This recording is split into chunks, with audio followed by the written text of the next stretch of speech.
Beleza. Olá, minhas amigas, meus amigos.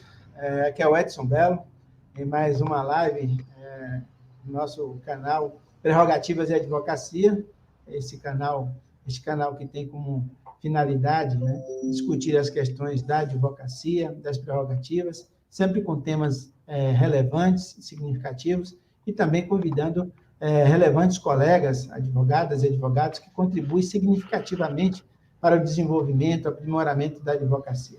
E hoje eu tenho a grata satisfação de trazer aqui para o nosso canal o nosso querido colega, amigo e irmão, doutor Alexandre Ramos, que dispensa comentário, mas a gente precisa falar de quem produz, de quem faz, né? Doutor Alexandre Ramos aí acaba de lançar mais uma edição do seu livro Manual das Eleições, né? E, além disso, é um gigante advogado eleitoral e nosso amigo, né? E nosso colega, né? Alexandre Ramos, seja bem-vindo, querido. Ô, meu amigo, que apresentação aí, muito obrigado. Fico lisonjeado.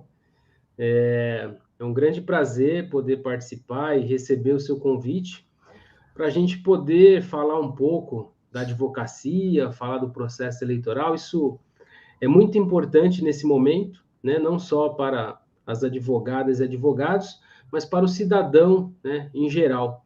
E é claro que o advogado ele exerce um papel fundamental nesse processo. Então, eu espero contribuir de alguma forma, né, e que esse papo aí seja agradável. Será sim, Alexandre, já o conheço de outros verões ou de outros carnavais, mas, brincadeiras à parte, já conheço de outros trabalhos e outras lutas. É um advogado eleitoral muito especializado, muito competente, e que tem contribuído não só com a advocacia nas suas eleições, né, da advocacia, mas, sobretudo, com a política partidária. E o nosso tema é justamente esse, o advogado eleitoral e as eleições. Então, Alexandre, aqui para nós, né, porque é essa especialidade, ou essa especificidade da advocacia que é de extrema importância para a democracia. Hoje, aliás, Alexandre, você tem conhecimento, você até que comunicou também isso, recentemente um ministro do Supremo defendeu, né, na USP, né, uma titularidade em direito eleitoral, uma cadeira de direito eleitoral, né? Se tornou professor titular, o doutor Alexandre de Moraes, se tornou professor titular na cadeira de direito eleitoral, para que a gente tenha a noção dessa temática, né? Hoje nós temos uma cadeira específica de direito eleitoral. Então, trate dessa questão aqui para nós também, né? Antes das eleições, do papel do advogado eleitoral nessa, digamos assim, nessa festa da democracia que são as eleições, né? É verdade, você tocou num ponto interessante, porque quando eu me formei, quando eu cursei, né, o curso entre 95 e 2000, nós não tínhamos, né, a disciplina na grade curricular, então nós só víamos os direitos políticos dentro do direito constitucional, né? Então, quando faz aquela abordagem ali dos direitos políticos até os partidos. E é claro que isso afasta um pouco, porque os estudantes, em geral, eles não têm conhecimento sequer que existe uma área especializada do direito que atua no direito eleitoral, né? Então, muitas pessoas, quando perguntam, mas qual a sua área de atuação? E aí eu falo direito eleitoral, alguns se surpreendem, querem saber um pouco mais, e agora só que a OAB passou a exigir no exame de ordem, né, a disciplina de direito eleitoral. Se eu não me engano, nos últimos 2 ou 3 exames, nós tivemos 2 questões em cada um deles sobre direito eleitoral, né? Então, eu creio que isso também estimula o estudante a pensar que existe um outro ramo do direito que ele pode se especializar. Até porque nós, na atividade prática, nós precisamos de advogados que tenham um conhecimento mínimo, né, sobre prazos, porque nós temos prazos diferenciados. A justiça, por ser uma justiça especializada, tem peculiaridades que não existem no processo penal, no processo civil. Então, é de suma importância que não só o cidadão tenha conhecimento, mas também que os estudantes passem a perceber que existe um nicho de mercado, né? E aí um ponto importante, e foi exatamente o ponto que me fez migrar para o direito eleitoral. Quando você se forma, na sua cabeça vem direito penal, processo civil, família, né? Eu, particularmente, quando fui fazer a segunda fase do exame de ordem, eu fiz penal, né? Por incrível que pareça. Eu escolhi, né, direito penal, e aí aquela escolha estratégica, né? São menos peças, então acho que é mais fácil. Porque quando a gente está ali no 5º ano, 10º semestre, a gente não tem muita noção sequer de fazer uma petição de juntada, né?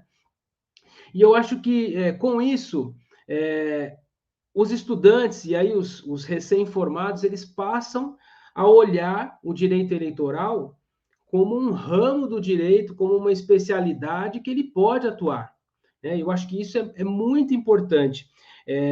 Nas eleições, por exemplo, eu monto a minha estrutura e eu preciso de colegas, de advogados que atuem, e procuro, claro, não procuro especialistas, mas procuro advogados que estejam dispostos a aprender, a buscar o conhecimento, porque senão não consegue atuar na justiça eleitoral, né? Onde nós temos prazos de 1 dia, de 2 dias para fazer um recurso, para fazer uma defesa. Então, a gente costuma brincar, ou sabe ou não sabe, porque não dá para ficar, né? Você não tem 15 dias úteis para ficar pesquisando para fazer um recurso. Então, acho isso muito importante, participar do processo eleitoral, não só com um olhar técnico, né, primeiramente, que é importante, mas também do olhar como cidadão. Porque, independentemente do lado que nós estamos atuando, o importante é que as eleições elas sejam legítimas, né? O importante é que prevaleça a democracia. Então, nós não podemos, nós advogados, no exercício da nossa atividade, compactuar com abuso de poder, abuso do poder econômico, com todos aqueles subterfúgios que muitas vezes os candidatos acabam se utilizando. Então, mesmo, claro, defendendo muitas vezes eventuais candidatos que sejam processados por esse motivo, antes de nós sermos advogados, nós somos cidadãos e devemos ter esse olhar, né? Então, eu acho que essa disseminação e hoje essa preocupação com a política, ela é muito bem-vinda, porque vai fazer com que não só as pessoas como cidadão, mas também os advogados contribuam de alguma forma para fazer com que o processo eleitoral ele respeite a democracia, a república como um todo. Ô, Alexandre, ótima, maravilha a explicação. E, Alexandre, essa advocacia eleitoral, que me parece que há espaço para todo mundo, nem muito trabalho, né, Alexandre? Talvez tenha aí uma questão que é da própria advocacia, o quantos honorários, né? Mas é uma questão da advocacia, né? Mas o interessante é que é uma área também que tem muito espaçosa, né? E que dá acessibilidade à jovem advocacia, né, Alexandre? Sem dúvida.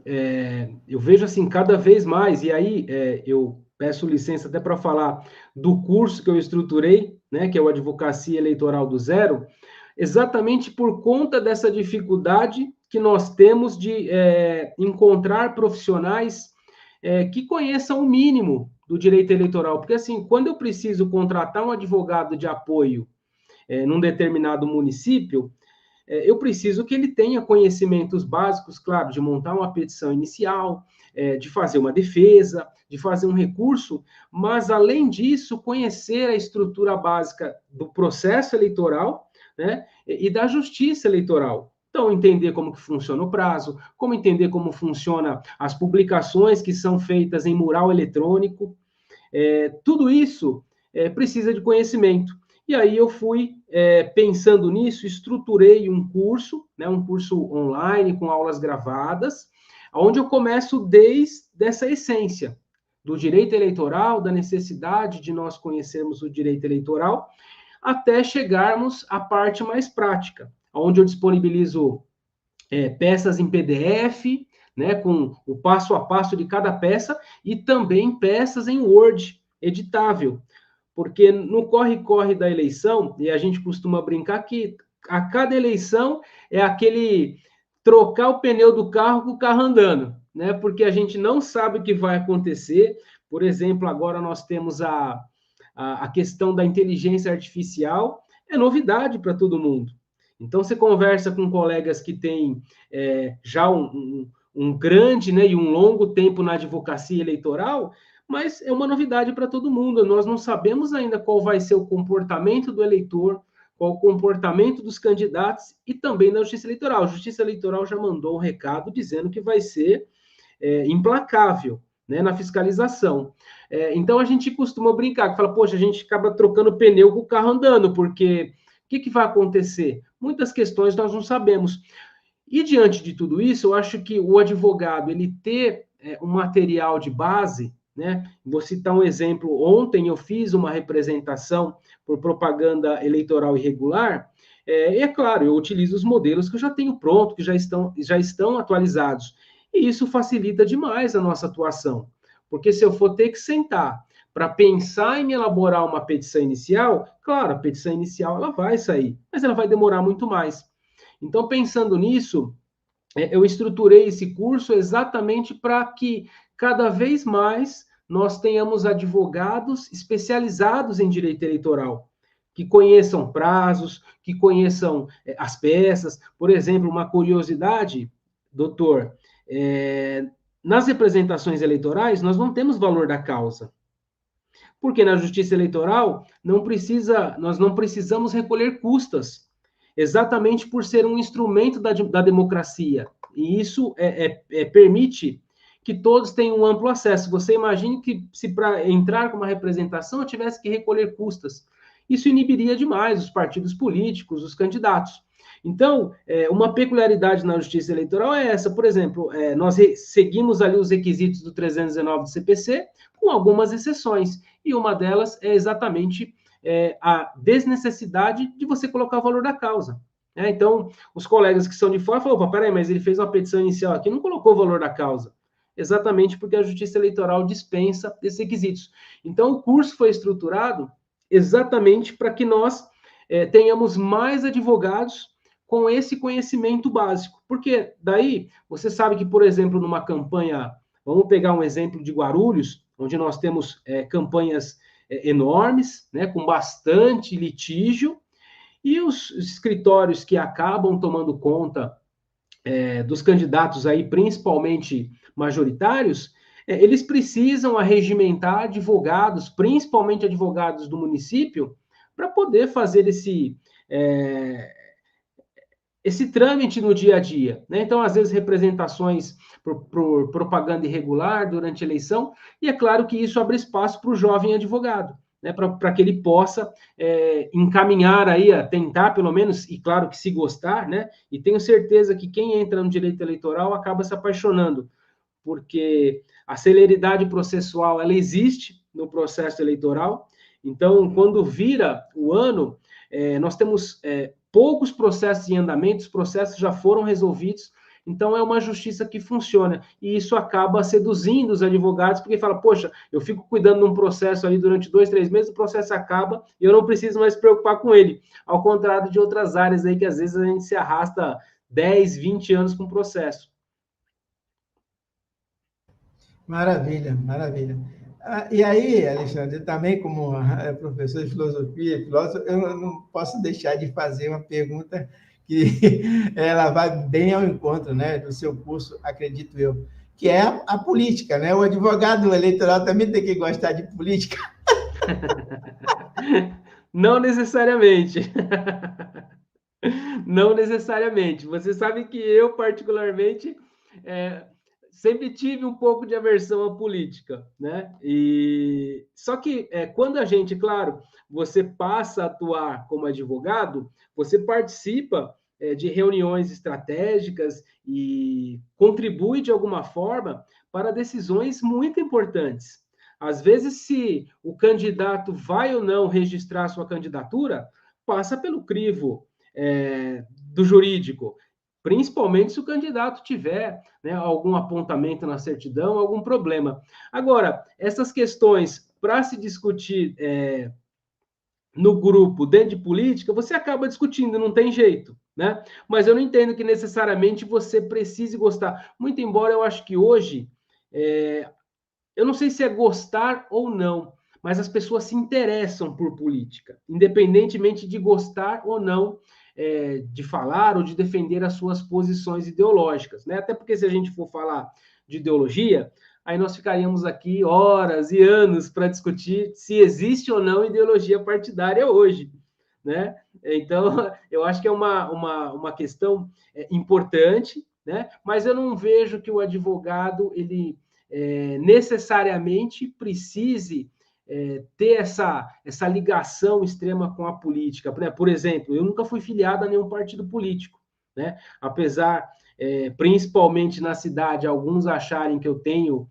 vínculos partidários por ter um histórico na advocacia com um determinado partido, mas eu nunca tive filiação partidária, porque para mim, independentemente do cliente, né, se ele defende o partido X ou o partido Y, para mim é indiferente, né? A ideia é fazer o nosso trabalho isento, né? Creio que você, na sua atividade aí, como um grande criminalista, também tem a sua visão imparcial, né? Você não pode... eu creio que isso acontece um pouco com a gente no começo da carreira.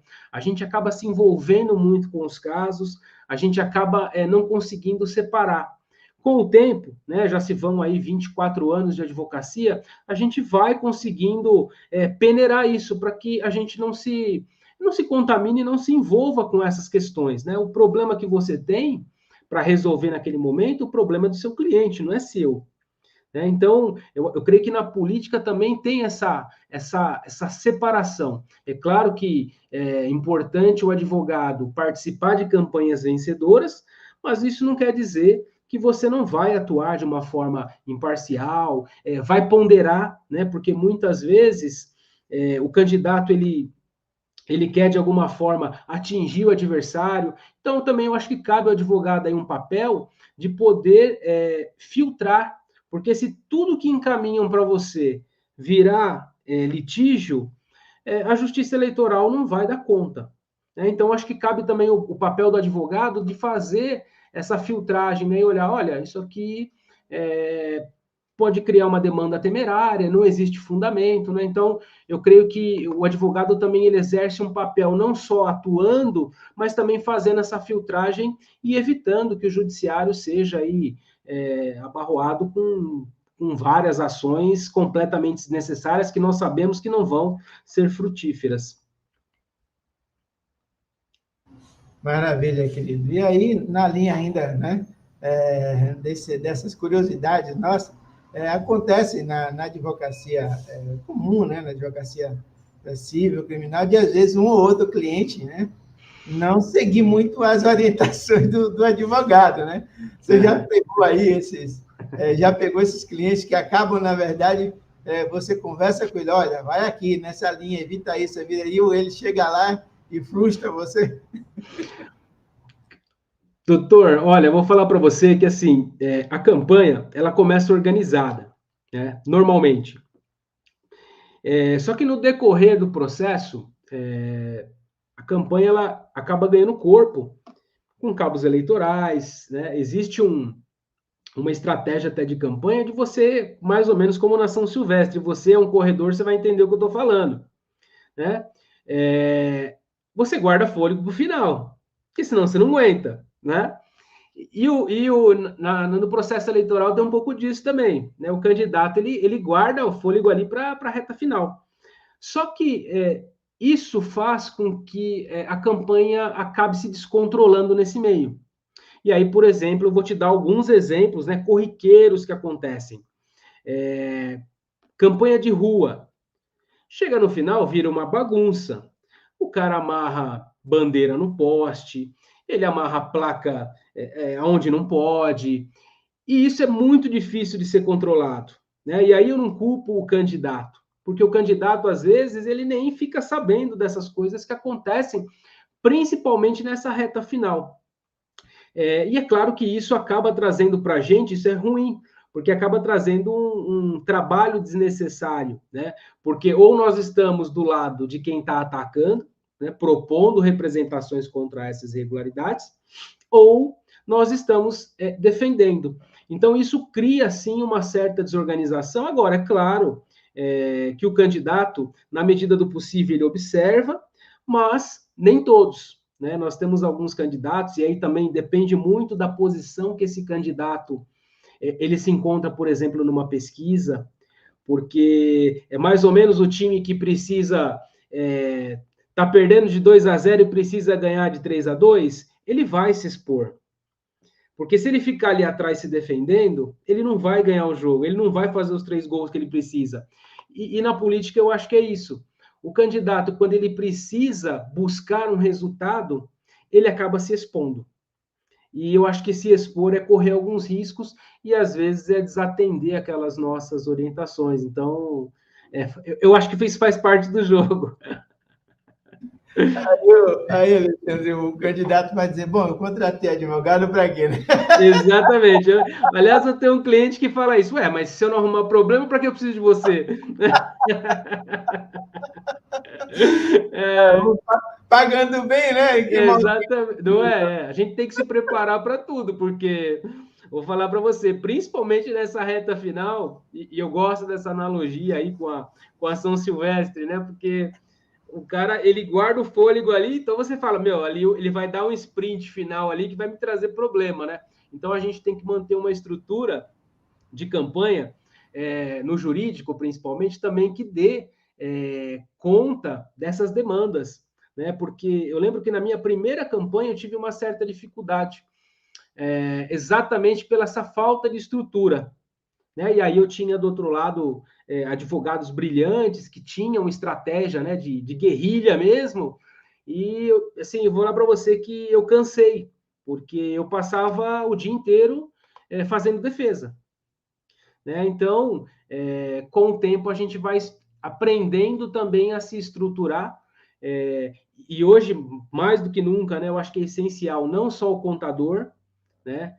Temos que falar aqui do contador, porque eu acho que é uma peça fundamental numa campanha, mas também um corpo jurídico que tenha essa estrutura para poder lidar com essas questões. Maravilha. Com relação à São Silvestre, eu até fiz uma arte, né? Eu fiz uma arte publicada aí, né? Cada corredor com a sua brigadeiro. Brigadeiro Luiz Antônio, né? Cada corredor com a sua brigadeiro Luiz Antônio, porque quando é 1,8 quilômetro de subida, né? Então, é justamente na hora que você tem que aparecer na foto, né, Alexandre? O cara tá ali largando, abandonando, etc., saindo de maca. Não. Mas, Alexandre, eu vou fazer uma outra pergunta, tem até uma questão interessante para a gente tratar, que é muito engraçada, que me ocorreu uma certa vez. Como alguém que está trabalhando na mesa eleitoral, né? Mas, assim, eu queria que você ainda falasse a respeito do curso, né? Porque, veja bem, você mesmo mencionou, e a gente já tinha conversado isso dias atrás, está meio carente, né? Eu não tenho visto, né? Eu não posso falar, não sou do ramo, em que pese eu ter trabalhado em crime, fazendo a defesa de crimes eleitorais, mas necessariamente é uma coisa mais limitada. Mas o curso curso de Direito Eleitoral, que parabéns que você está aí lecionando, né, ministrando, e os materiais, porque ainda é muito, digamos assim, é muito tímida ainda a oferta de livros, obras, cursos nessa área, que é a área que decide a vida do país, praticamente. Belo, vou falar para você. Os grandes doutrinadores de direito eleitoral, curiosamente, aí eu acho que é uma questão até para você me ajudar a refletir, são do Ministério Público. Olha que engraçado. O primeiro livro que eu tive contato de direito eleitoral foi o livro do José Jairo Gomes, que para mim é um livro maravilhoso, né? Muito conteúdo, só que ele não traz a prática, né? Ele foi do MP eleitoral, né? Então ele tem vivência prática, mas ele não se preocupou em escrever um livro para quem atua na prática, né? E nós temos outros, né? Nós temos vários, doutor da editora Mizuno, nós temos também o doutor Igor, né, que é um colega de editora do Ministério Público do Ceará, que tem obras excelentes sobre isso. Enfim, nós temos, quando você pega, né, o Joel Cândido, que é já um doutrinador antigo, todos eles são da carreira do Ministério Público, todos. Então, a visão não é da advocacia, primeira coisa. E não tem... Não, mas ele atuou na prática. É diferente. A missão do Ministério Público como fiscal da lei é atacar, né? E nós, como advogados, claro, nós fazemos representações, petições iniciais, mas também a defesa. Então, eu vejo essa carência, aí eu pergunto, poxa, mas por que só membros do Ministério Público que se preocupam em escrever, né, sobre direito eleitoral, produzir material sobre direito eleitoral? Eu não sei, talvez aquele promotor que atue ali acabe, de alguma forma, se apaixonando pelo tema, que eu acho que é o que acontece, porque eles atuam ali, e pelo menos esses doutrinadores que eu citei são grandes doutrinadores e que gostam realmente do direito eleitoral, só que o direito eleitoral também ele é sazonal, né? Então tem essa peculiaridade. Eu acho que esse é um ponto para a gente refletir. Então, nós temos basicamente obras de promotores do Ministério Público Eleitoral. Quando eu lancei minha primeira edição do Manual das Eleições 2016, que curiosamente, na verdade, eu tinha um livro sobre propaganda eleitoral, que é um tema que eu adoro. E quando eu encaminhei para as editoras, recebi muitos nãos, né? Como é o normal. Olha, obrigado, já temos na editora. E quando a editora Mizuno, o Rafael, que é o diretor lá, ele entrou em contato, ele me fez uma sugestão e falou, olha, eu acho que a gente tem carência de um livro que aborde as eleições de uma forma mais ampla. Você não topa fazer esse projeto? E aí foi onde surgiu esse manual. E aí a primeira preocupação que eu tive foi fazer esses modelos de peças. Porque quando o advogado ele está ali correndo, não sabe onde buscar, ele vai na internet, tenta pegar um modelo, e o direito eleitoral você não tem. Ou tem pouquíssimos, né? Então, a primeira preocupação que eu tive, foi, olha, além de eu fazer um livro que aborde as eleições como um todo, eu vou fazer, em final de cada capítulo, que tratar de assuntos que tenham ações, um modelo de petição, um modelo de defesa, né, daquilo que eu estava utilizando na minha vivência. Né? Então, eu peguei aqueles modelos que eu utilizei nas eleições na época de 2014, 2012, 2010, e fui adaptando de acordo com as resoluções e coloquei. Então, esse eu acho que é o primeiro ponto. O segundo ponto que eu vejo, e aí é uma crítica aos advogados que atuam nessa área, é um pouco de restrição também, de não querer ter gente especializada. Eu vejo isso, e te falo como uma crítica, porque eu acho, e aí foi a ideia também do curso, porque eu acho que quanto mais advogados nós tivermos, capacitados, melhor. Né? Porque eles também dependem desses profissionais para montar suas bancas. Então, quando ele monta uma estrutura, por exemplo, para advogar a candidatos a presidente da República, é uma estrutura enorme e precisa de gente capacitada. Só que eu não sei, principalmente aqui em São Paulo, nós temos essa restrição, eu vejo essa restrição. Me parece que é um ambiente fechado e controlado que não entra qualquer um. E eu acho que isso inibe um pouco, porque, assim, hoje é muito difícil para o jovem advogado começar na advocacia. Seja por conta da idade, né, da aparência, de muitas pessoas esperarem que o advogado seja aquele senhor, mas esse rapaz é muito novo, não vai saber. Então, assim, o jovem advogado, ele encontra diversos desafios. Né? E um dia eu me formei com 23 para 24 anos e sei o que é isso. Né? Então, acho que, assim, quando a gente pensa em abrir esse espaço, esses advogados eles não encontram. Então, por exemplo, para você chegar a um partido político e um partido político se interessar pelo seu trabalho, é muito difícil. Porque ou você tem uma indicação, aí às vezes política, que você consegue atingir, né? Ou às vezes você ingressa exatamente isso, fazendo um trabalho de auxiliar, né? O que hoje menos, mas na época, quando nós não tínhamos o mural eletrônico, isso é muito comum. Os advogados, por exemplo, de São Paulo, eles eram contratados pelos candidatos a prefeito em Guarulhos, e eles precisavam de um advogado na base, porque todo dia precisava ir no cartório, né, porque a gente tinha o mural, as decisões elas eram afixadas no mural do cartório, então eles precisavam de alguém. E aí entrava os advogados da cidade, e eu fui um deles, quando eu fiz a minha primeira campanha aí em Guarulhos. Só que esse espaço, ele, infelizmente, é muito escasso, exatamente por conta dessas restrições. Então, veja, falei para você sobre essa vertente que só MP escreve livro, né? Então, vou te falar que eu tenho o meu livro, que trata das eleições. Estou tentando lembrar aqui, principalmente, por exemplo, na editora Mizuno, se eu for lembrar aqui, doutor Francisco também, que é um grande doutrinador também, é do Ministério Público. Então, assim, o Ministério Público saiu na frente. Não sei quais são os motivos, mas nós temos aí, então, o Ministério Público encabeçando essa parte mais doutrinária.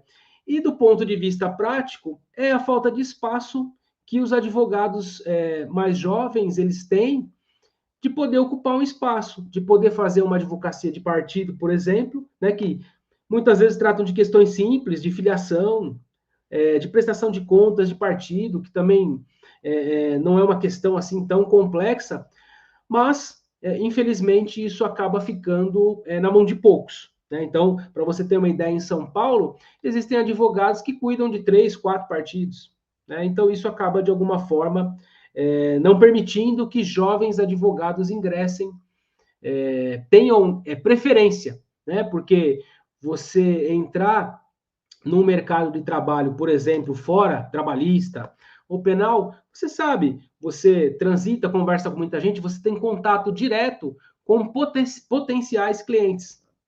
Já no âmbito político já é mais difícil.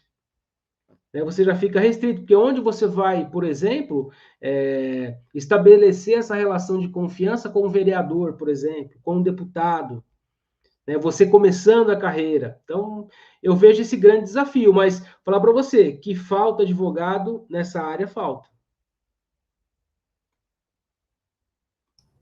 Olha aí, minhas amigas, meus amigos, olha, o doutor Alexandre Ramos convidando os advogados, né, que se interessem também por essa relevante, significativa área, né, do direito, que é o direito eleitoral, e principalmente o jovem advogados, advogadas, tem espaço, né, tem muito espaço, e, pelo que você menciona, uma carência, né, de colegas, né.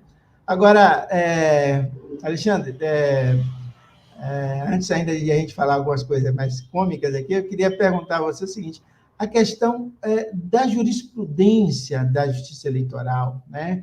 A gente vê muitas contestações políticas da decisão e a gente tem as impugnações jurídicas e tem as decisões jurídicas e as decisões políticas, né? Como é que você, no plano geral, obviamente, no plano geral, como é que você tem visto a atuação da Justiça Eleitoral nos últimos anos, e sobretudo aí de uns 4 anos da última eleição para cá? Uhum. Então, eu vejo a Justiça Eleitoral, como eu falei para você, a Justiça Eleitoral é a respeito do princípio da celeridade, porque os processos são céleres. Eu vejo também a Justiça Eleitoral preocupada com algumas questões pontuais, principalmente que afrontam democracia, que afrontam a legitimidade das eleições, o respeito à participação das mulheres na política, né? Inclusive ontem nós tivemos a edição aí da súmula 73 do TSE, que já era uma jurisprudência já construída, mas agora sumulou para não ter mais dúvida, né? Que exatamente atacando as questões de fraude à cota de gênero, que na última eleição, 2020, nós tivemos vários casos, mas a jurisprudência ela não era tão implacável ainda. Eu, particularmente, tive casos em que a jurisprudência, por ser branda ainda na época, acabou não cassando aí o diploma daqueles que estavam vinculados. Então, ontem, e aí ele só reforçou a jurisprudência que nós já tínhamos, né? De que, primeiro, o reconhecimento da fraude, ela acarreta o indeferimento do DRAP, né? O DRAP é um processo muito importante, onde ficam ali vinculados todos os candidatos. E quando fala em deferimento do DRAP, quer dizer que todos aqueles candidatos daquele determinado partido, eles são cassados, independentemente ou não deles terem conhecimento da fraude. E aí tem uma questão interessante sendo discutida no TSE, é que se a mulher, ela também estaria com o diploma cassado. Por quê? Porque, na verdade, a cota, né, dos 30% aí do limite, apesar de ela não falar que é destinada às mulheres, é destinada ao outro sexo. E ainda nós temos essa diferença abissal aí entre as candidaturas masculinas e femininas. Mas nós sabemos que isso acaba sendo preenchido pelas mulheres. E aí a pergunta que um ministro fez, ora, mas espera aí, se a gente tem aqui uma norma que é para proteger a mulher, como que a gente vai caçar o DRAP e vai caçar todas as mulheres da chapa, ainda que ela não tenha conhecimento da fraude? Porque acontece. Aquela candidata que foi inserida ali simplesmente para fazer o número, atingir o número legal ali previsto na legislação, ele acaba de alguma forma distorcendo. Então, essa discussão ela é importante. Uma outra questão que constou dessa súmula também é que, para aqueles que tenham conhecimento ou anuíram com a prática da fraude, a pena de inelegibilidade. Então, a primeira, só cassa o diploma. Para aqueles que tinham conhecimento ou anuíram, a pena de inelegibilidade também. E aí, é claro que essa decisão ela vai fazer com que haja uma recontagem dos votos. Então, cria-se um novo quociente partidário, eleitoral, e, normalmente, claro, um outro candidato de outro partido que vai assumir essa vaga. Então, isso, né, para você ver a preocupação da Justiça Eleitoral com essas questões. Nós temos aí um outro caso também famoso, que é do ex-juiz Sérgio Moro, né, que está discutindo os limites da pré-campanha, né, quanto posso gastar, preciso prestar contas. Então, todas essas questões, elas vão ser, pelo menos nós esperamos que sejam delimitadas aí nesse julgamento do ex-juiz Sérgio Moro. E, claro, que a Justiça Eleitoral também se depara com alguns problemas que eu acho que ela não vai ter como resolver, que é, no caso aí, eu acho que a inteligência artificial. Eu, particularmente, entendo que isso deveria ser vedado no processo eleitoral, pela falta de conhecimento suficiente de todos, dos especialistas, dos candidatos, dos ministros, ninguém sabe até onde isso vai chegar, né? Parece, esse dia eu estava conversando com um colega que trabalha na área do marketing político, e ele me falou que acompanhou as eleições na Argentina e foi uma bagunça. E lá foi permitido o uso da inteligência artificial. Ele falou, cara, apareceu vídeo do cara usando droga. Quer dizer, então, assim, eu não tenho dúvida que essa ferramenta vai ser utilizada para fazer o mal, para desconstruir a imagem das pessoas, e não para construir a imagem dele. Então, a Justiça Eleitoral discutiu, mas não sabe como resolver. E assim, e não foi por falta de tempo, por falta de boa vontade, nada disso, porque é um tema complexo mesmo, novo, que nós não estamos ainda acostumados a lidar. Então, não vai me surpreender se aparecer vídeos no WhatsApp atacando determinado candidato, desconstruindo a imagem dele, principalmente na reta final de campanha, onde o candidato recebe aquela pesquisa, percebe que ele está muito longe, ele precisa fazer alguma coisa, e aí, muitas vezes, né, nem é o candidato, às vezes é a própria equipe, alguém da equipe que acaba soltando, porque nem tudo o candidato fica sabendo. É bom que se frise aqui que o candidato ele não tem controle de tudo que acontece durante a campanha.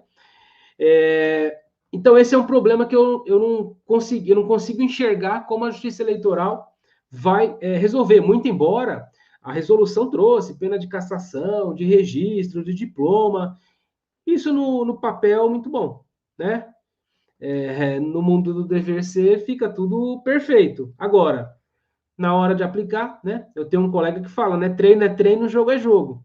Né? Então, na hora que começar o jogo, eu acho que a Justiça Eleitoral vai ter uma certa dificuldade de controlar. Mas reafirmo aqui, a Justiça Eleitoral tem sido implacável com essas questões, tem se preocupado, né? É claro que, às vezes, como você falou na sua pergunta, as decisões são políticas. O tribunal, às vezes, ele legisla, né, porque ele tem poder de editar resoluções que extrapolam o poder que eles têm de regulamentar. E aí, claro, que uma decisão política ali, né, e muitas vezes os partidos mesmos questionam as resoluções do TSE, porque cabe ação direta de inconstitucionalidade contra a resolução do TSE, porque ela tem caráter genérico, né, abstrato, mas dificilmente tem sucesso. Né? Vale lembrar que nós temos ministros do TSE que são ministros do Supremo. Quer dizer, então, as decisões políticas, elas às vezes precisam ser tomadas. Né? Em 2014, nós tivemos a eleição entre a Dilma e o Aécio, e na reta final, a propaganda na TV virou uma briga. E aí o prazo para direito de resposta, ele era muito, assim, não é que era muito extenso, precisou ser abrandado. E aí foi editada uma resolução na época restringindo o prazo para 6 horas. Então, olha, uma resolução do TSE alterando o conteúdo de uma lei. Só que naquela época foi essencial para que aquela briga entre os candidatos parassem, né? Porque a propaganda na TV ainda que mais tem alcance, né, no eleitorado. Só que ali não tinha proposta, não tinha propaganda propositiva, era só ataque.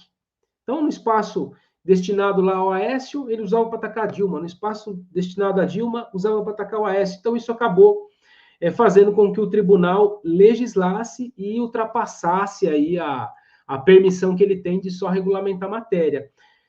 Vejo que às vezes é necessário fazer isso, né? Muito embora eu falo, poxa, eu lá no meu 8º semestre de Direito, eu aprendia lá que em Direito Administrativo, que não, ó, só a lei pode, né, fazer alguém... Então, assim, isso cai por terra, mas aí a gente tem que entender o contexto político. E no contexto político, às vezes, essas decisões são necessárias. Você entrou aí agora, na realidade, num tema muito espinhoso, né?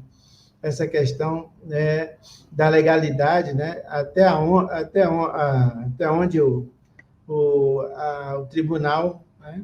Ele pode, na verdade, editar resoluções, por vezes, né? Substituindo, né? O legislador, já que ele faz uma outra redação, dá uma outra redação para um dispositivo legislado. Sim. E aí vocês perguntam, bom, e agora? Do outro lado, você tem aí o princípio da razoabilidade, né, e o princípio da proporcionalidade, na medida em que as eleições estão acontecendo, estão ocorrendo. Sim. Não dá para você parar e dizer assim, olha, o Congresso, né, estou encaminhando para aí uma minuta de projeto de lei, vocês votam, aprovam, porque daqui a 2 horas eu tenho que decidir. Também não dá, né? Também tem isso. Né? Então essa interferência política, às vezes, ela é necessária mesmo, para fazer com que o processo funcione. E é justamente essa, assim, uma temática muito dolorosa, porque, bom, nós aqui, enquanto juristas, né, profissionais de direito, a gente tem essa tecnicidade de tentar justificar, entender, compreender e tentar dar uma justificativa dos motivos pelos quais o tribunal ele se comporta dessa forma. Né? Sim. Se comporta dessa forma. E agora, principalmente, praticamente regulando a matéria que era para ser discutida no Congresso. Né? Regulando a matéria que praticamente vai pautar as eleições. Né? Então, novamente, a Justiça Eleitoral toma, ou melhor, toma não, né? Esse espaço sempre foi dela, porque justamente ela que é o competente para isso, e a Justiça Eleitoral, na realidade, que forma os agentes dos poderes, né? Ou melhor, quando forma, eu digo, no sentido de que ela, né, é que legitima as eleições desses agentes que vão, na verdade, ser agente de poderes, agente político e ordenador de despesa, né? Então, é preciso compreender essas questões. E aí, quem está sentado, né? Importante, aí você mencionou bem, era que algum juiz que já esteve lá contasse isso no livro, né? Pois é. Contasse isso no livro, a gente está curioso para saber como é que os bastidores, etc. Causos, Os causos, né? Agora, Alexandre, daí a gente tem um processo eleitoral. Eu sou apaixonado por política, processo eleitoral, adoro eleições. Eu acredito acontece mesmo na campanha política de ordem, acontece tanta coisa agradável, maravilhosa. A gente visita os colegas. Agora mesmo estou chegando de uma visita que um colega me pediu para fazer no escritório dele com outros colegas, né, na Vila Barros aqui. Poxa, a gente fica tão contente ouvindo os colegas, essa proximidade e tal. Então, essa é uma festa muito para além da democracia, mas uma festa de dignidade e solidariedade, que a gente se reencontra, né? E passa a dividir os sofrimentos, né? E também as auguras e os sucessos da advocacia, né? Agora, no dia da eleição, esse que é um outro desespero, porque nós passamos aí uma campanha inteira, pré-campanha, campanha, e depois o dia da eleição. É aquele dia que parece que tem 365 dias.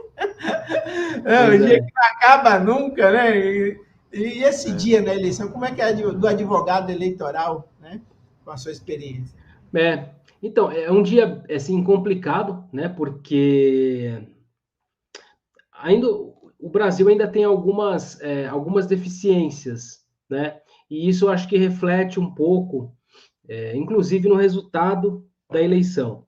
Então, eu costumo, no dia da eleição, transitar pelas cidades aí que eu advogo, né?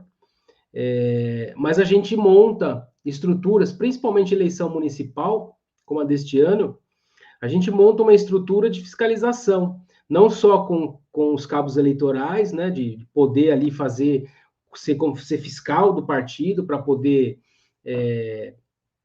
olhar mais de perto todo esse movimento, que nós sabemos que acontece, derramamento de santinho, né? Então, o derramamento de santinho foi um caso mesmo que a Justiça Eleitoral legislou através de resolução, primeiramente, porque não tinha como você fiscalizar, porque isso normalmente é feito na madrugada, né? E aí depois tinha, até para interessante, você tinha um outro problema, que é o prazo de representação. O prazo de representação de propagandas irregulares, ela é até o dia da eleição. Como que você vai fazer representação no dia da eleição? Tendo que se ocupar de uma série de outras coisas, e não só os advogados, o Ministério Público também.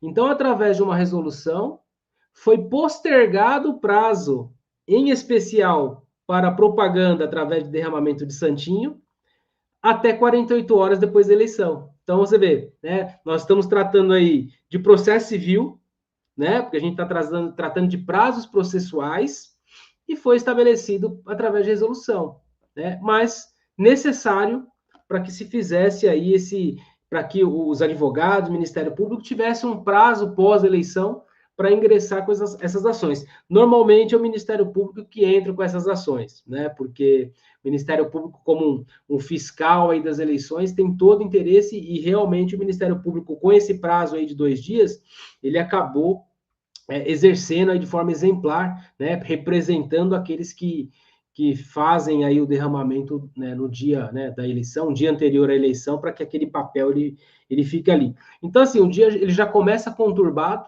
Muitas vezes a gente participa de reuniões de madrugada para tentar já entender como que vai funcionar.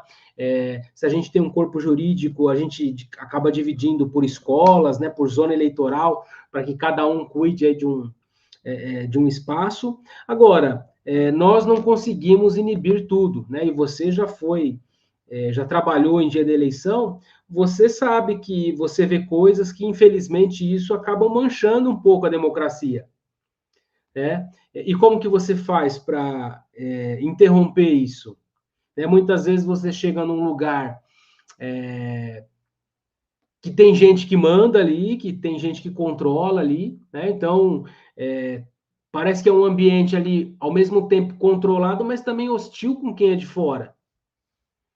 Você vai para as áreas periféricas das cidades, é difícil você querer fiscalizar, chegar lá, eu sou advogado do partido, né, e quero registrar aqui tudo que estão fazendo de errado. Né? Então, isso, infelizmente, é um cenário que nós presenciamos nas eleições como um todo. Né? Agora, também dá para a gente fazer a nossa parte, né, de fiscalizar. Né? Nunca vi, eu pelo menos nunca consegui presenciar você apertar um número e aparecer outro. Né? Muito embora todo mundo fale isso, eu nunca vi. Né? Das vezes que fui votar, nunca aconteceu isso comigo. Mas você escuta muita história. Ah, mas eu apertei tal número e apareceu a cara do outro. Enfim, né, isso são lendas urbanas aí que as pessoas trazem no dia da eleição.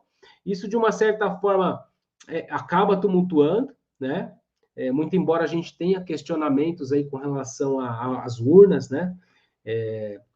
Questionamentos de técnicos, questionamentos de pessoas que já se sentiram lesadas, né, pelas urnas, mas a justiça eleitoral, né, permite que se faça, e aí você entra numa discussão, porque alguns falam, mas ela permite que você vá lá, você tente violar a urna, mas não há tempo suficiente para violar. Então é uma discussão que a gente não vai saber nunca. Aí uns falam, mas por que só o Brasil usa urna eletrônica? Por que os Estados Unidos não usa urna eletrônica? Porque não confia, porque, enfim. Então, nós teremos sempre essas discussões, principalmente daqueles que perdem a eleição. Agora, as pesquisas eleitorais, elas, 99% elas refletem o resultado da urna. Né? Nós tivemos casos pontuais aí, tivemos um caso para o Senado que deu uma diferença um pouco maior, certa eleição, mas no geral, o resultado das urnas ele confirma o que as pesquisas vinham falando. Né? Então, creio que também existem pessoas que querem, principalmente quando perdem, acabam querendo tumultuar aí o ambiente político, querer tirar a legitimidade daquele que ganhou, né? E eu acho que ganhar ou perder faz parte.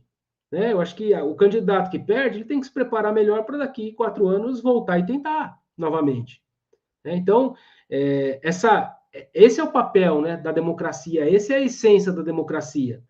É disputar, ter oportunidade de disputar, só que se disputar e perder, tem que reconhecer que o adversário ganhou e tentar a próxima.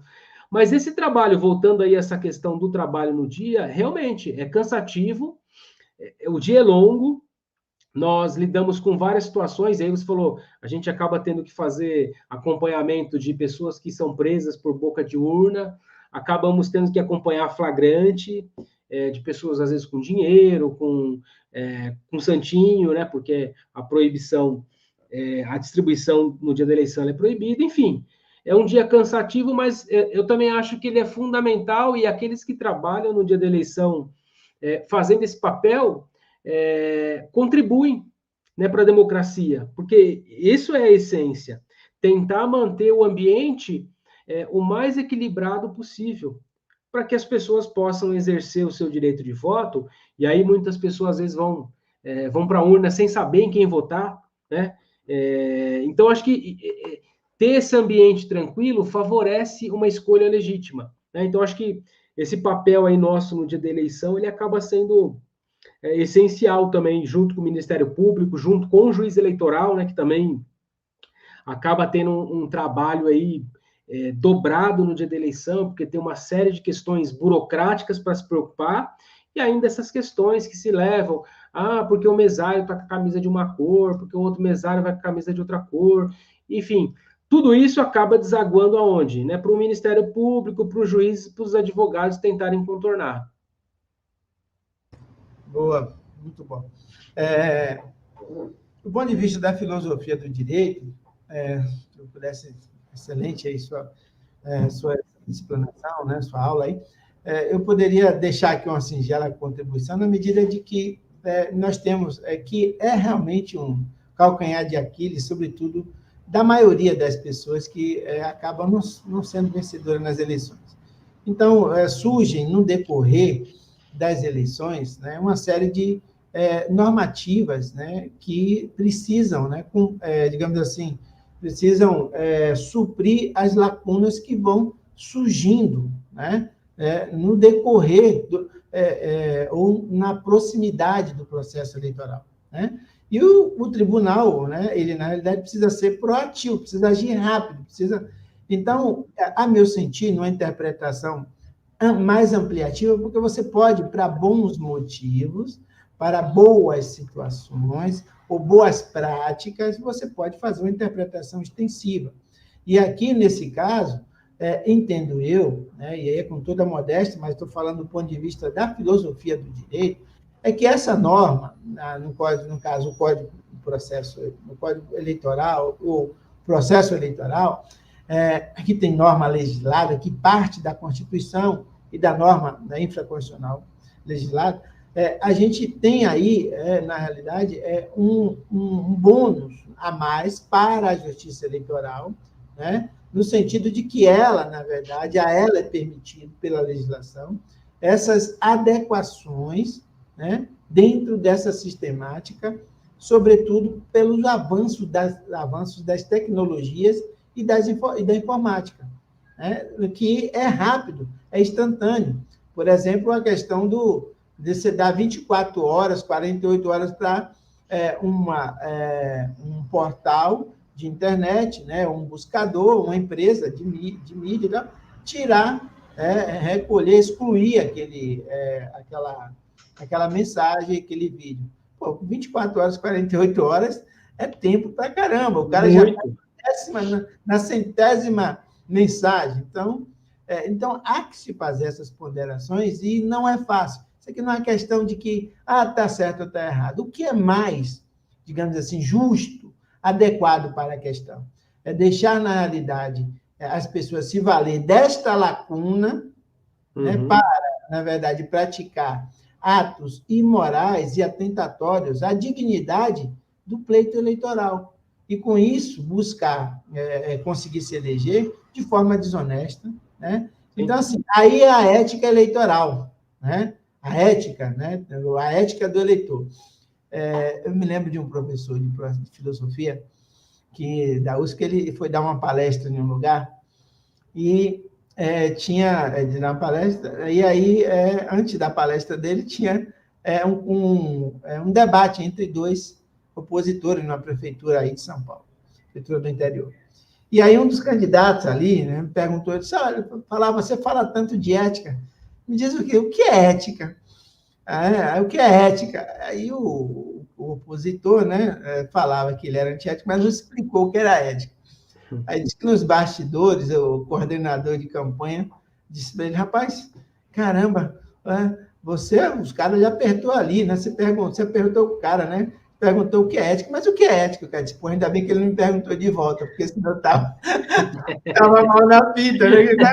Nem você sabe o que é ética. Não é?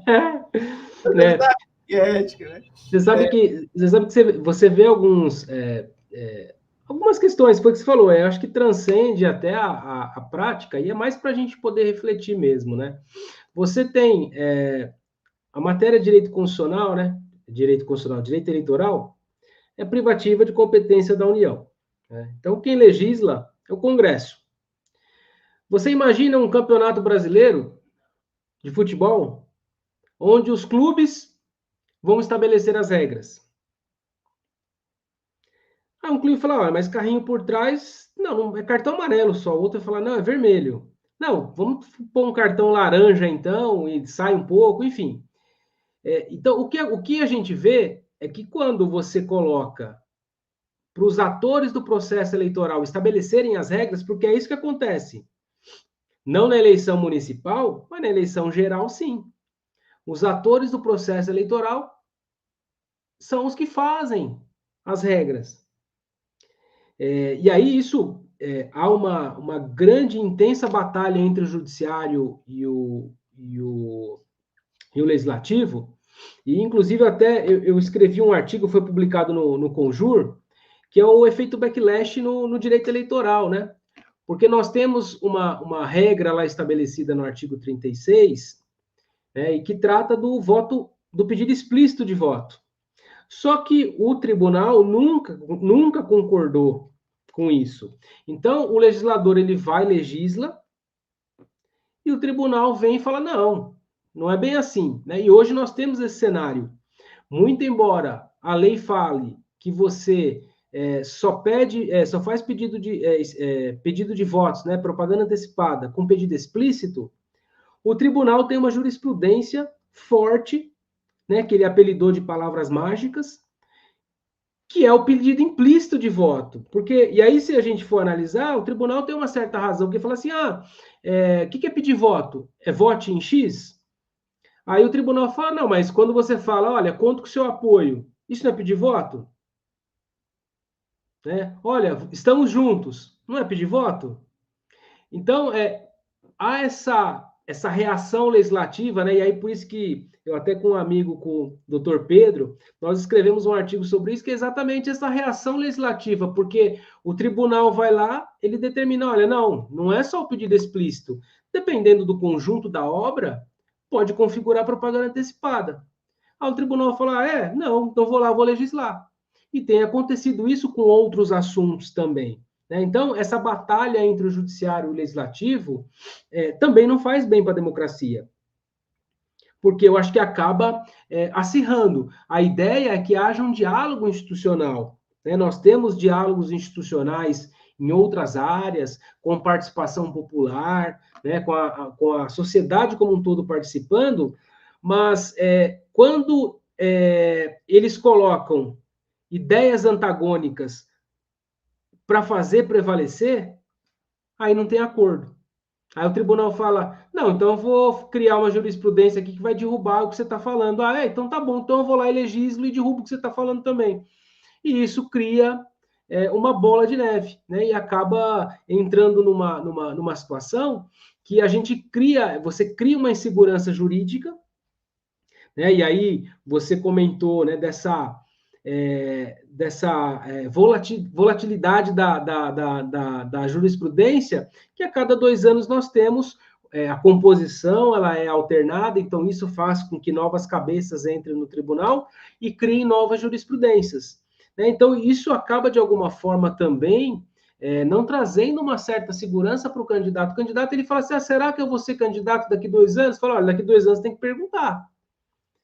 Porque aí é a história do trocar o pneu com o carro andando. Porque eu falo, hoje eu não posso, hoje que o carro está encostado, eu não posso te responder. A hora que a gente estiver entrando do carro lá, tiver todo mundo lá dentro, aí a gente vai descer para trocar o pneu.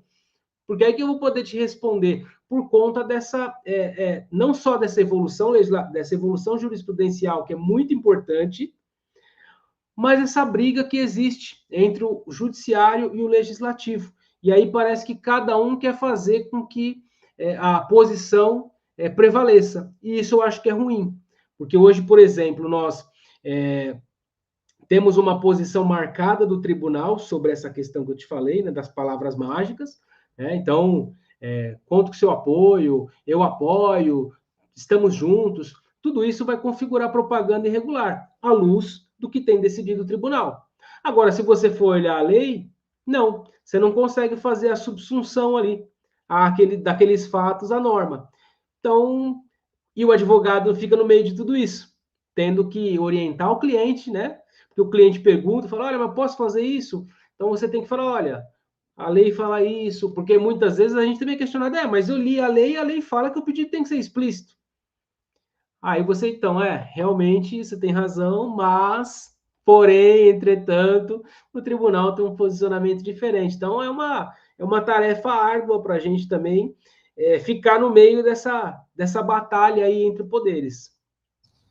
Alexandre, aí tem um detalhe aqui, que é da filosofia do direito, que a filosofia do direito é interessante, que ela nos ajuda a entender, ou pelo menos ameniza um pouco o nosso sofrimento, né? Que a gente sofre com essa dualidade, né? E se apegar a um lado é extremamente difícil, porque às vezes você está de um lado, você está de outro, é complicado. Mas a filosofia do direito aí, ela vai bem, porque o, o, a Constituição, ela não é apenas os 250 artigos que ela contém. Não, é a Constituição e a jurisprudência do STF. Então, é a mesma coisa aqui, como a gente tem um tribunal especializado, o Tribunal Superior Eleitoral. Então, é o Código Eleitoral, né? Código Eleitoral e a legislação e a jurisprudência. Nacional, tá? Então, todas as vezes que a gente for estudar a Constituição e a legislação, não tem como a gente fugir, jamais, nem pode, porque a gente sabe o que diz a Constituição pelo que o STF pensa. A seu tempo, diga-se de passagem. A seu tempo e também ao tempo, né, em que ocorrem as questões mais candentes da política, né? Então, às vezes, naquele momento, a interpretação um pouco mais, digamos assim, assustadora, né? Reveladora, etc., com outros adjetivos. E na justiça eleitoral, é a mesma coisa, né? Então, a gente tem que olhar, e aí o papel, certamente, que você aborda no seu curso, despertando os novos, né, os colegas que vão trilhar essa caminhada aí de sucesso, que precisa também olhar a jurisprudência e outras normativas, né? Mas aí não é algo exclusivo nem do STF e nem do TSE, porque, por exemplo, eu faço defesa no processo de ética, eu sou advogado, faço muita defesa no Tribunal de Ética de colegas, e ainda faço defesa dativa, de nomeação, tribunal nomeia, eu faço defesa dativa. E o que a gente percebe é que o processo de ética tem resoluções, tem um código de ética, tem um regimento interno do TED, tem um regimento interno do tribunal, né, tem o estatuto, tem o regulamento geral, meu amigo, e tem a sua jurisprudência. Né? Então, é isso. Agora, Alexandre, a gente está caminhando aí para a nossa conclusão, né, que o tempo é tão bom que passa rápido aqui. Pois é. Diz uma coisa, dá para ficar rico com o direito eleitoral? Se você já comprou aí 180 apartamentos, 25 mil.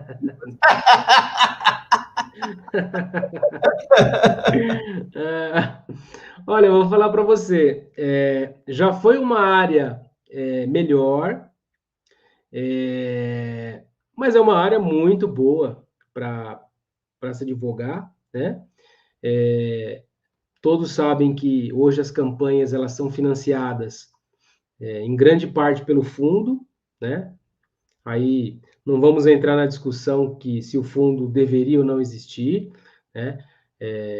Por conta da restrição que houve da doação por pessoas jurídicas, né? Que nós tínhamos. Tem países que funcionam, Estados Unidos, por exemplo, é um exemplo de um país que funciona, doação de empresas, tempo de televisão, tudo isso funciona. Claro, cada país com a sua peculiaridade.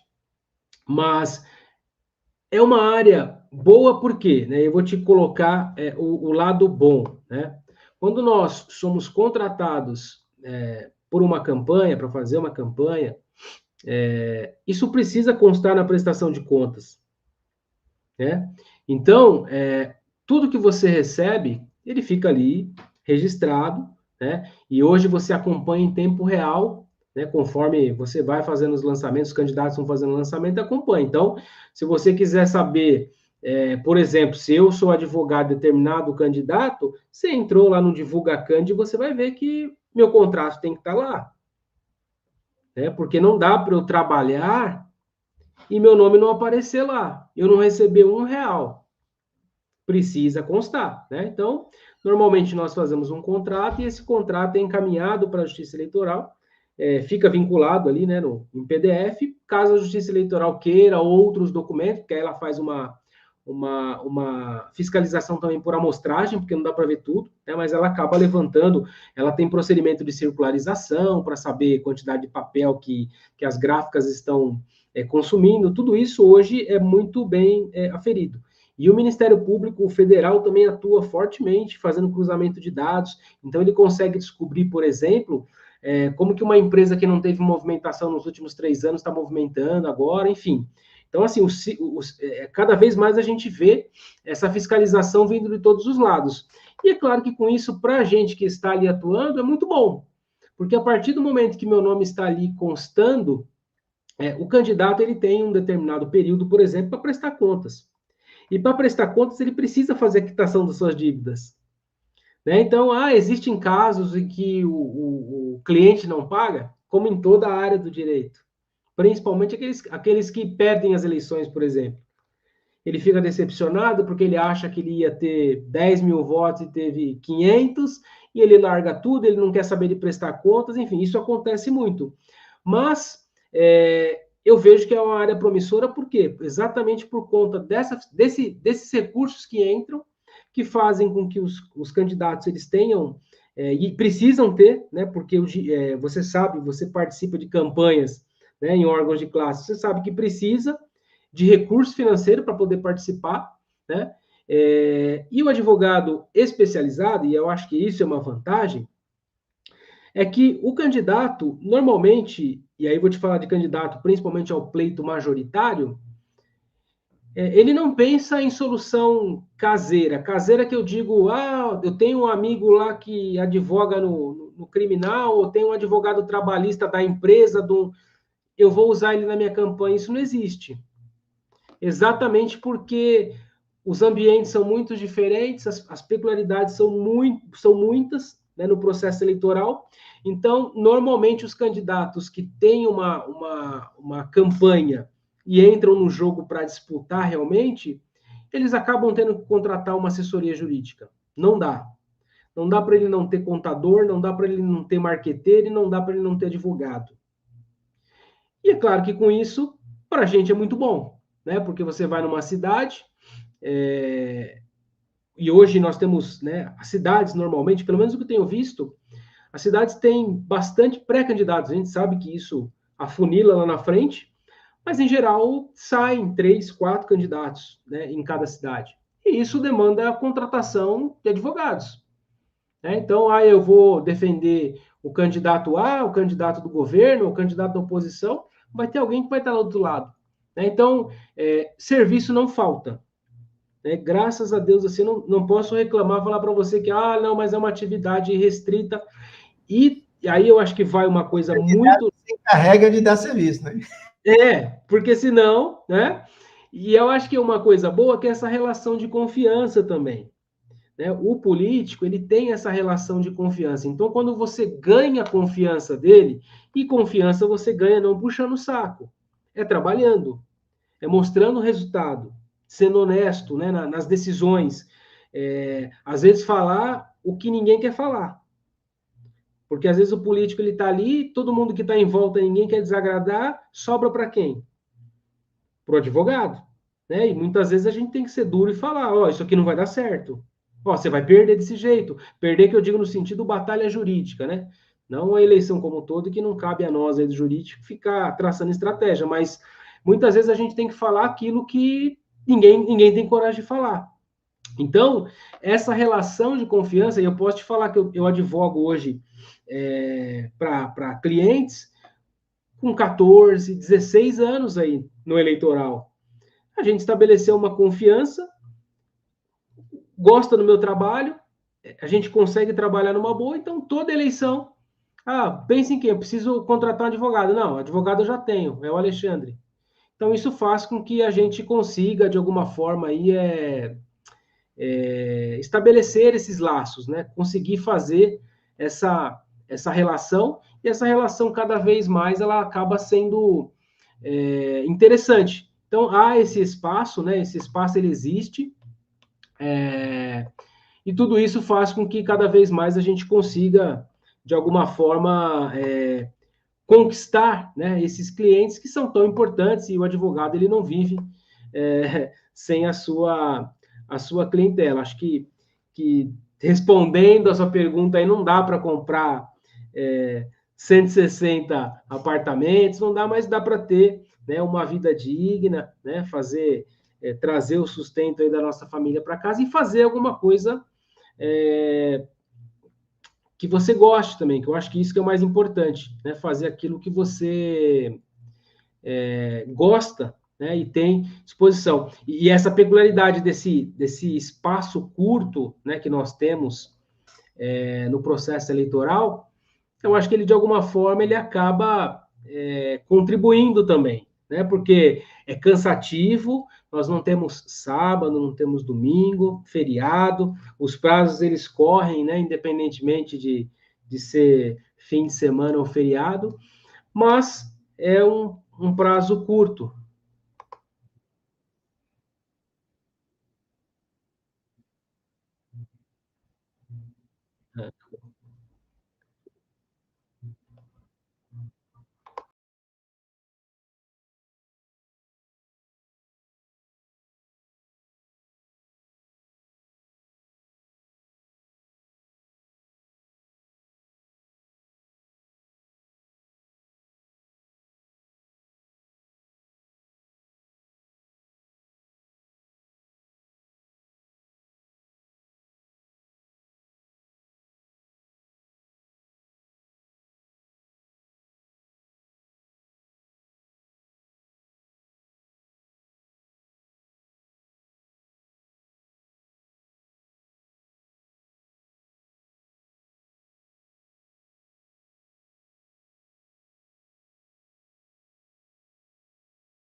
Pode entrar, viu, Alexandre? Vai entrar lá. Continua, a live continua. Depois o André faz a edição.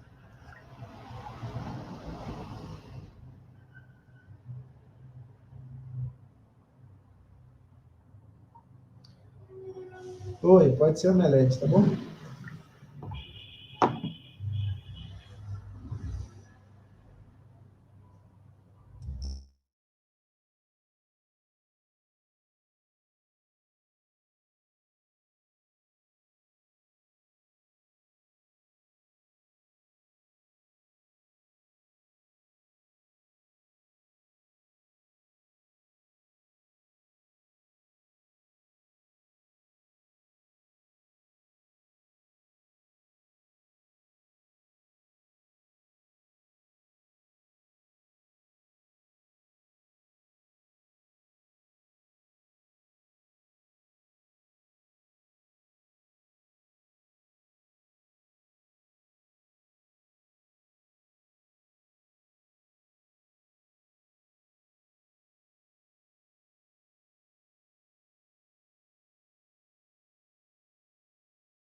Opa!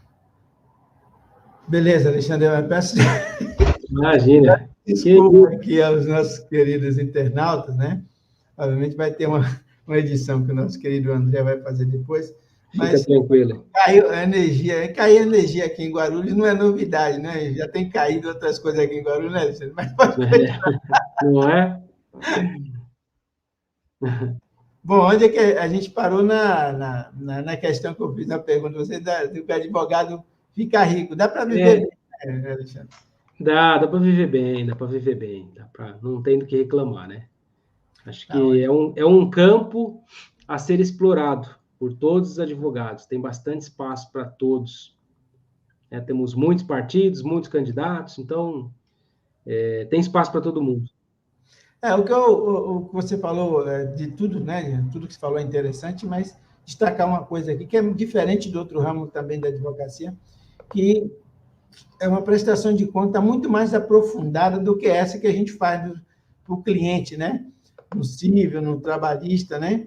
É uma totalmente diferenciada, né? Então, o advogado precisa também estar preparado para se submeter a esta prestação de contas, senão sobra para ele. Exatamente, acontece, viu? Acontece bastante. Agora, Alexandre, caminhando aí para a nossa conclusão, eu trabalhei durante, acho que uns 15 anos como mesário, fui presidente de sessão eleitoral a vida toda, praticamente, e aí era num tempo ainda onde eu trabalhei até, acho que foi 2011, né, 2012, a gente não tinha ainda essa expansão dos aplicativos, né, das redes digitais, era ainda muito tímido, até mesmo as pessoas terem um celular, era coisa de status, 2011, 2012. Ocorre que dentro dessas questões mais interessantes, só para a gente dar um pouco de risada e também trazer uma coisa que acontece no dia de eleição, as coisas mais pitorescas e criativas, entre aspas, né, dos candidatos. Eu me lembro de um lugar no interior da Bahia, uma cidade grande no interior da Bahia, não vou evitar de fazer o nome, mas vi também que, depois eu soube que essa postura do candidato se reproduziu em outros estados, ou ele já tinha copiado de outros estados, mas numa época onde você não tinha aquela filmagem instantânea e flagrante. O que o cara fazia? Ao invés de ele contratar 20, 30, 40, 50 pessoas ali, 100 pessoas até, e dar uma camisa, né, com voto, nome, tudo, né? O pessoal fica para ele um outdoor. Ele pegou ali 100 galinhas, né?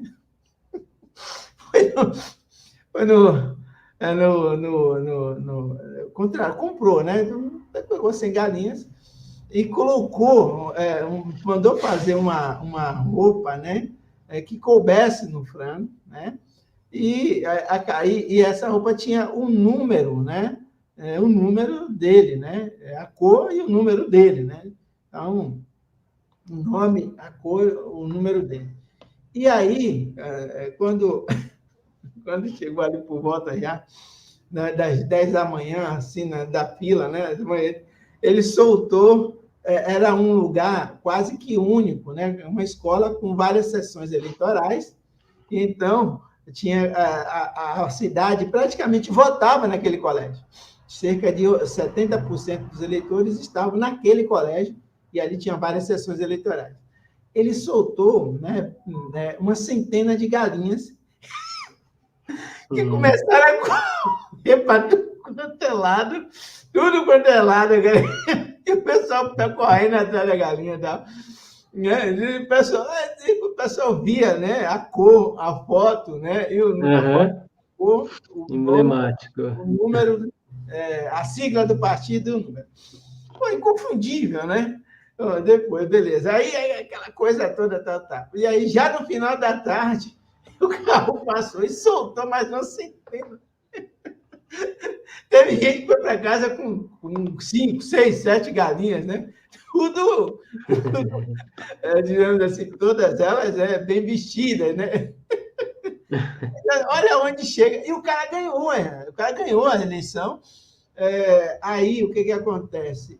Ficou aquela disputa de que ele não sabia, de que ele não contratou, de que não tinha prova, etc. e tal, e por insuficiência de prova, né, que pese o fato de ter existido a prova do fato, mas não houve, na realidade, e naquela época a interpretação não era uma interpretação pró a societária, era, né, era mais pró-réu. Então, assim, não, a gente não pode, sem uma prova cabal, a gente não pode punir o candidato. Mas, obviamente que hoje já se pensaria diferente, na medida que o cara se beneficiou e ganhou. Logo, o inimigo não ia valer isso, né? Qual foi o caso mais pitoresco que você já viu em dia de campanha aí? Olha, em dia de campanha... Dia de eleição, né? Dia de eleição, Cara, eu tive um caso, não vou falar a cidade também, né? E para preservar a cidade, mas chegou no final da tarde, nós estávamos já indo embora, né? Estava praticamente encerrando a votação. Eis que de repente aparece um cabo eleitoral, eu não sei se exatamente era um cabo eleitoral. Em cada mão do dedo, cada vão, né, de cada dedo, ele carregava uma nota. Então, ele colocava, né, as notas assim, e a PM estava presente na escola no momento. Eu não lembro se era porque era fechamento e tudo. Rapaz, e a polícia viu e saiu correndo atrás desse cara. E assim, até você, a gente é cansado, já esgotado, depois de um dia de correria. Esse cara, ele pulou num terreno, eu lembro que era um terreno com muro, né? Cara, eu nunca vi ele deu praticamente uma cambalhota, assim, para dentro do terreno, né? E tudo bem, foi embora, rolou, a polícia saiu correndo atrás desse cara, né? Tudo bem. A gente foi embora para o comitê de campanha, porque normalmente acaba a eleição, você vai para o comitê. Hoje, o resultado, principalmente em municípios pequenos, né? Muito rápido. Então, normalmente você vai para o... É isso que nós estamos sentados lá esperando a contagem. Quem que aparece? Todo ralado,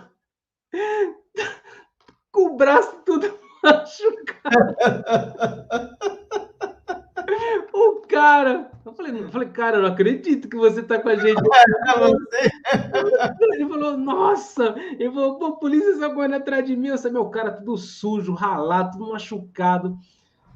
Aí, assim, ficou todo mundo meio atônico, sabe? De repente, todo mundo começou a rir, porque, cara, eu falei, meu, o cara tava lá, assim, de repente o cara saiu correndo, o cara aparece, o cara tava trabalhando lá ele era, eu não lembro se ele era candidato, né?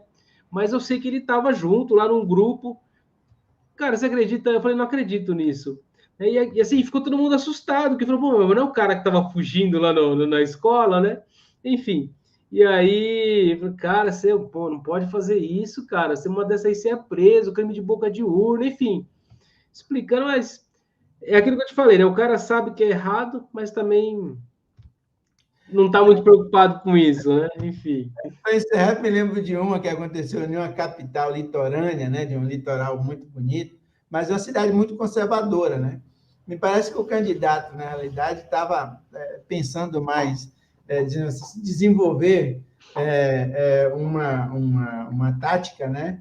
De estimular os seus candidatos, né? Os seus eleitores, e ele contratou, então, várias moças, né? Com roupa de banho. Isso, a boa parte das sessões eram bem nos colégios do litoral, perto da praia, né? Uhum. Aquele domingo um só para cada um, cara disse, pô, vai, né? E aí, o que acontece? E aí, cada local tinha 7, 8, né, moças de roupa de banho ali, dançando, etc. E tal. Bom, o cidadão achou que ia, né? No final das contas, né, não teve a metade dos votos que ele esperava, né? Ou seja, ele não entendeu que a cidade era conservadora, aquela coisa toda, e então, assim, o estímulo, entre aspas, né? E além disso, no final das contas, né, teve muito marido, muito cara que apanhou da mulher no meio da fila, foi para casa, muita gente que não votou, depois aquilo que era para ser um atrativo deu, na realidade, uma repercussão negativa. Né? Negativa, nem isso, né? Nem precisou de intervenção da Justiça Eleitoral, porque o cara não ganhou, né? E ficou queimado na fita também, ele nunca mais se candidatou a nada, né? Segundo eu sei. Mas, meu amigo... Roberto, deixa eu te falar uma coisa, tem uma pergunta aqui, só gostaria de responder aqui, o Daniel está fazendo uma pergunta, perguntando se o advogado só trabalha de 2 em 2 anos no direito eleitoral, né? Então, obrigado pela pergunta, viu, Daniel? Desculpa, eu só vi agora. Na verdade, assim, realmente, o trabalho essencial do advogado, ele é contratado para aquele período de campanha. No entanto, esse trabalho, alguns processos, eles transcendem, né, o ano eleitoral. Então, por exemplo, eu posso te falar que ainda hoje eu tenho processos de 2020, por exemplo, prestação de contas, tem processos que se arrastam. Não são todos, né? É um ou outro, mas em 2020 nós fizemos mais ou menos aí 15 municípios. Então, nós tivemos quase 500 candidatos e a quantidade de processos, prestação de contas, representações, foram absurdas. E acaba sobrando alguns resquícios.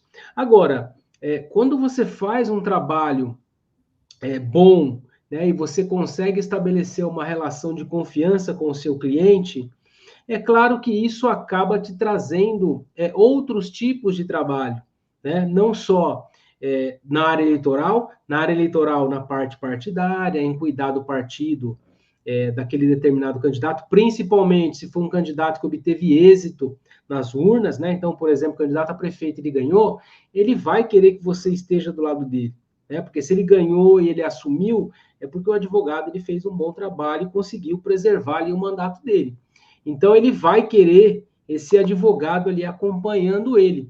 E é claro que algumas questões que não são do direito eleitoral, essencialmente, mas que acabam se esbarrando. Por exemplo, as ações de improbidade.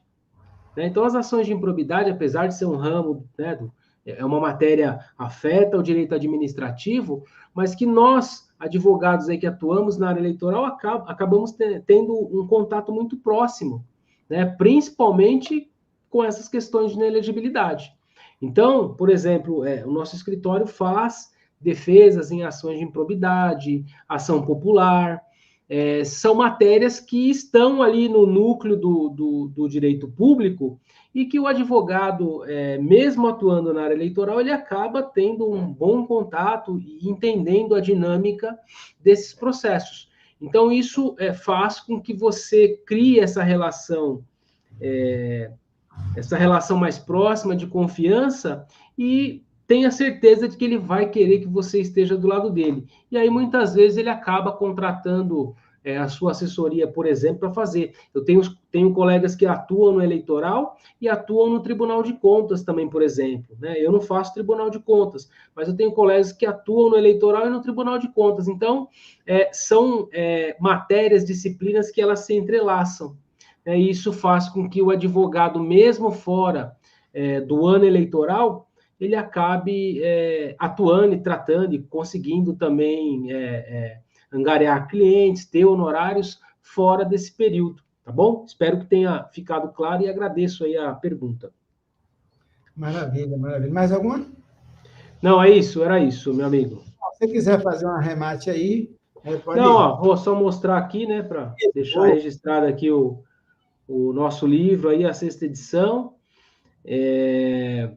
O livro tem bastante novidade, eu atualizei ele até março de 2024, né? Então, a gente acabou inserindo vários julgados aí do Supremo nesses últimos tempos. O livro ficou bem atual.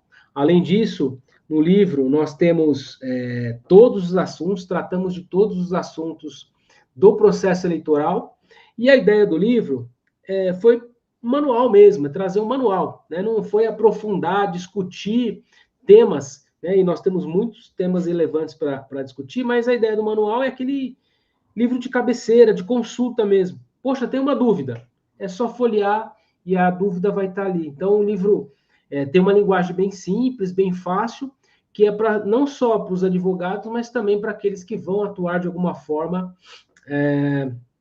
no processo eleitoral. Era isso. Falei do curso também, para quem tiver interesse, advocaciaeleitoraldozero.com.br. Lá tem material grátis à mostra para vocês terem contato ali com o curso. Então, tem vídeo de amostra, tem material de PDF de amostra e material em Word de amostra para vocês olharem o curso, ver se gostam da dinâmica, como que é o material. Então, é um material assim que está à disposição lá no site para vocês acessarem. Quero, mais uma vez, meu amigo, agradecer imensamente o convite, né, para esse bate-papo aí, foi muito agradável, bem gostoso. Você está de parabéns, né, por essa iniciativa aí de trazer colegas aí para poder falar da advocacia como um todo. Normalmente nós acabamos aí assistindo aulas, questões teóricas, né, que, claro, faz parte, né, o advogado ele tem que se atualizar sempre. Mas tem um espaço assim para a gente bater papo, conversar sobre, não só sobre política, mas o processo eleitoral como um todo, né, e não falar sobre doutrina, jurisprudência, eu acho que é muito importante, para que cada vez mais aqueles que se interessam pela área tenham a visão ampla de como que funciona, né, a atuação do advogado eleitoral dentro do processo eleitoral. Então, só tenho a agradecer esse espaço aqui que você abriu para que eu pudesse falar um pouco sobre a advocacia eleitoral. Alexandre, somos nós que agradecemos, né, no canal, todo o pessoal. Esse é um material que fica arquivado no YouTube, que é possível revê-lo, né, a qualquer hora do dia, daqui para frente. Mas a gente vai voltar a falar sobre isso, porque, como a gente até mencionou, o TSE não para, né? Não. Então, certamente existirão aí outras questões, e eu acredito que também este é o tipo de live que acrescenta não só para os futuros candidatos, pré-candidatos hoje, mas, sobretudo, para os cidadãos que querem também conhecer e participar desse processo eleitoral, não só como eleitor que vai votar, mas que, entendendo também, né? Porque também o eleitor, ele também é o primeiro, aliás, ele é o primeiro fiscal, né, dessa lisura que deve ser e deve pautar as eleições.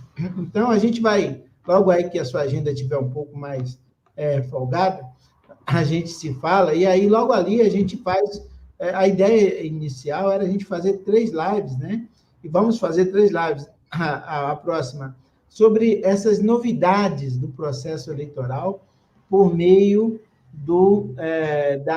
em razão da influência da inteligência artificial. Prepara uma matéria. A hora que o Roberto está ok, a gente fala, porque aí também o que acontece? Isso acaba estimulando os colegas, e assim, aqui é uma contribuição minha e sua, mais do que sua, obviamente, para a cidadania, para os colegas, etc. E sem lá dúvida. na última, né, na série de 3 lives, a gente faz, então, o início do processo eleitoral, né, os requisitos, né, como se dará, dia de eleição, etc. e tal, essas explicações para, digamos assim, o bem aproveitamento, né, do eleitor aí nos dias de eleições. Beleza? Perfeito, meu amigo. Maravilha, então, meu querido. Muito obrigado, viu? Agradeço aí imensamente. Um beijo na família. Você também aí. Seu trabalho, parabéns pelo livro, né, que é uma obra que continua inédita, né, mais inédita agora com as eleições, com a edição agora neste ano, né? Uhum. Você é um dos advogados que produz e também faz e encanta aqui, né, o nosso canal e os nossos colegas, tá bom? Parabéns. Agradeço. Nos vemos numa próxima. Fique com Deus. Obrigado a todos. Você também fica com ele. Obrigado, viu? Grande abraço. Tchau. Tchau, tchau.